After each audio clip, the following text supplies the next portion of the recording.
অনেকদিন থেকেই ভাবছি তোমাদের সাথে আমি মিনি ব্লগ শেয়ার করব। আমরা কিভাবে বিভিন্ন কলেজের সাথে টাই আপ করি বা কিভাবে ক্যাম্পাস ড্রাইভ অ্যারেঞ্জ করি। তো দিনটা ছিল 6 নভেম্বর, ঠিক 2:30টার সময় আমরা বেরিয়ে পড়েছিলাম হাওড়া স্টেশনের উদ্দেশ্যে। কারণ আমাদের ট্রেন ছিল 6টা 15, যেহেতু হাওড়া স্টেশন থেকে আমাদের বাড়ির দূরত্বটা অনেকটাই, তাই আমাদের মাঝরাতে উঠে পড়তে হয়েছিল।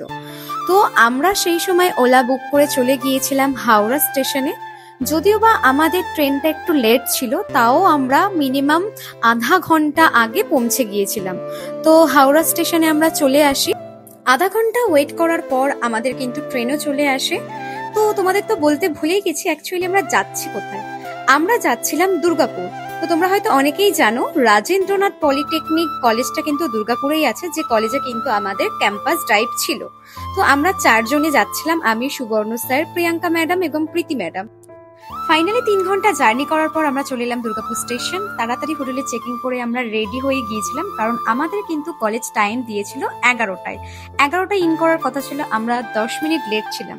এটা হচ্ছে আমাদের কলেজের এন্ট্রেন্স, মানে রাজেন্দ্রনাথ পলিটেকনিক কলেজের এন্ট্রেন্স। যারা দুর্গাপুরের থাকো তারা নিশ্চয়ই অনেকে জানো, বা হয়তো অনেক এই কলেজের পড়ুয়া এই ভিডিওটা দেখছো।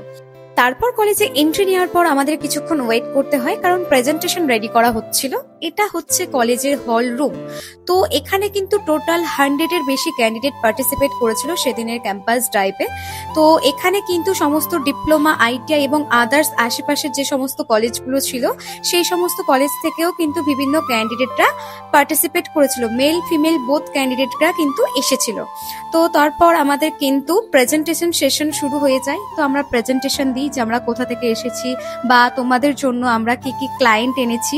তো সেই সমস্ত ক্লায়েন্টদের প্রেজেন্টেশন দেখানো হয়, যে কোম্পানিতে গেলে তোমাদের কি কাজ দেওয়া হবে, কেমন ধরনের তোমরা কাজ পাবে, কোন ডিপার্টমেন্ট, স্যালারি, বা এখানে তোমাদের গ্রোথ কি আছে, সমস্তটা কিন্তু এই হল রুমে আমরা প্রেজেন্টেশনের মাধ্যমে কিন্তু ক্যান্ডিডেটদের সাথে শেয়ার করি, যাতে কোম্পানিতে গিয়ে তাদের কোনো রকম প্রবলেম না ক্রিয়েট হয়, বা আমরাও কোনো রকম সমস্যাতে না পড়ি। তো এই এক এক করে আমরা প্রেজেন্টেশন দেখাই। তারপর শুরু হয় আমাদের সেকেন্ড সেশন, যে কোম্পানিতে যাওয়ার পর তোমাদের ইন্টারভিউ প্রসেস কিভাবে থাকবে, কেমন হবে, বা সেখানে গেলে তোমরা নিজেদের প্রেজেন্ট কেমন করবে, বা কোম্পানিতে যাওয়ার পর কি কি প্রবলেম হতে পারে, বা যদিও বা হয় সেটা তোমরা ওভারকাম করবে কিভাবে, বা আমরা সেই মুহূর্তে তোমাদের পাশে কিভাবে থাকবো, সেখানে তোমরা রুম কিভাবে পাবে। তো সমস্তটাই কিন্তু আমরা এই সেশনের মাধ্যমে ক্যান্ডিডেটদের বুঝিয়ে বলে দিই, যাতে পরে কোম্পানিতে গিয়ে তারা কোনো রকম প্রবলেম ফেস না করে। ফার্স্ট হাফে প্রেজেন্টেশন সেশন কমপ্লিট করার পর কলেজটা আমরা একটু ঘুরে দেখি। তো পার্সোনালি কলেজটা আমার খুবই ভালো লেগেছে। কলেজটার মধ্যে যেমন কেন একটা আমি রাজবাড়ি ভাইবস পাচ্ছিলাম, যেটা তোমরা দেখেও হয়তো ভাবছো, কারণ কলেজের স্ট্রাকচারটাই এমন ভাবে তৈরি করা, রাজবাড়ি আদলে তৈরি করা। তো আমাদের লাঞ্চ টাইম কমপ্লিট করে আমরা ফের ইন্টারভিউ সেশনে বসে যাই, কারণ প্রথমে একটা ছিল আমাদের প্রেজেন্টেশন সেশন, সেকেন্ড ধাপে আমরা রেখেছিলাম ইন্টারভিউ সেশন। তো প্রথমে যেহেতু আমি বলেই দিয়েছি, এখানে ডিপ্লোমা ক্যান্ডিডেট থেকে শুরু করে কিন্তু বিভিন্ন আইটিআই ক্যান্ডিডেটরাও কিন্তু পার্টিসিপেট করেছিল। তো যেহেতু 100 জনের ইন্টারভিউ নেওয়াটা এক এক করে সম্ভব নয়, তাই আমরা গ্রুপে গ্রুপে ভাগ করে দিই, যে প্রথমে 7জন করে নিই। যেহেতু হাতে আমাদের সময় খুব একটা বেশি ছিল না, তাই আমরা পরে কিন্তু এক একটা 10 জনের গ্রুপ করেও কিন্তু ইন্টারভিউ সেশনটা কমপ্লিট করি। তো এখানের মধ্যে কিছু ক্যান্ডিডেট ছিল যারা 5th সেমিস্টারের ক্যান্ডিডেট, যারা 5th সেমিস্টার দেবে।